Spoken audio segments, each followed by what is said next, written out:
Oh my goodness, I cannot say this enough. Never accept a job offer without a contract and or an offer letter. It is a scam. Trust your gut. Trust me at this point, yeah? You know those things that are just red flags, or we call them red duvets, and they're just on your face? It doesn't matter if they are paying you the net worth of Mudavadi at this point. Do not take that job offer. And in fact, it's worse if you're coming from another job to take this job without a job offer. Do not do it. Sis, bro, do not do it. Oh my God. I got a job that was a referral from a friend, and everything checked out. It was within the pay range that I was looking for. The job was good, the location, every other thing checked. The only thing that was missing in this discussion was the contract.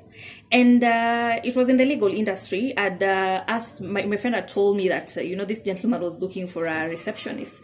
So I was like, okay, when you say receptionist, do you mean a receptionist? Because I've been in the legal industry for a while and a few law firms. I understand cultures are different everywhere. So when you say a receptionist, is it a receptionist or a receptionist? Come all this other stuff that happens. I was like, no. The guy says he's looking for a receptionist. Oh, okay, let me go for the interview. I'll ask the questions for myself, which I did.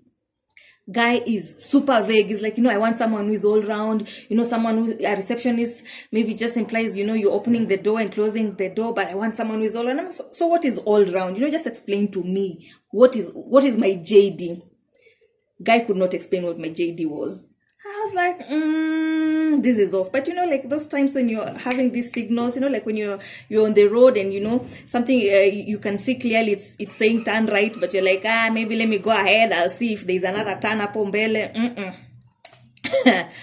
I'm telling you, my day one on the job, I asked the gentleman, so do I have a contract? He's like, no, I don't do contracts. I was like, okay, so maybe can I get an offer letter that says, I work here, this is what I'm earning, this is when I'm being paid, this is what my JD looks like.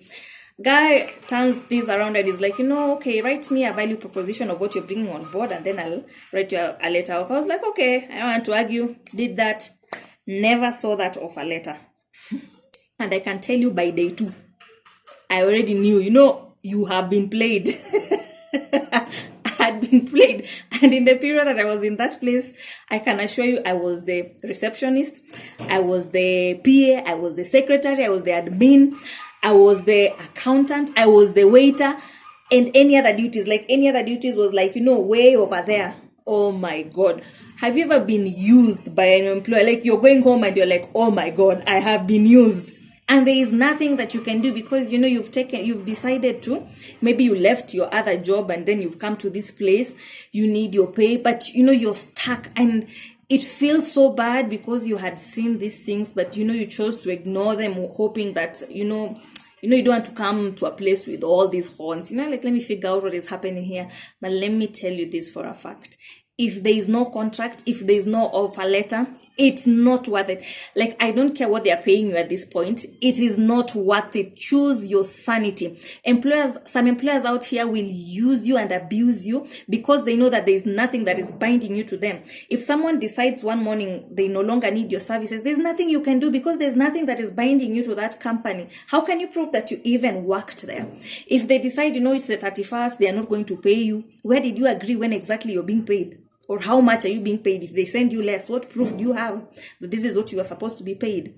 So let me just speak this as an exhortation to someone. When you're going for employment, when someone tells you they want to hire you, insist on something that protects you as the employee. Because if someone was to let you go, by law, there are timelines, notice periods that have to be served, reason for them, firing you or releasing you. Not that somewhere where someone, is, especially when it's a one-man show, someone just wakes up and decides they no longer need your services. Protect yourself as an employee. You need to protect yourself. I cannot say this. If you don't remember anything else I said, protect yourself as an employee. Especially if you're leaving one place to go to the next one, make sure at the end of the day, you take care of your interests, because I can assure you, the employer will take care of theirs. Thank you.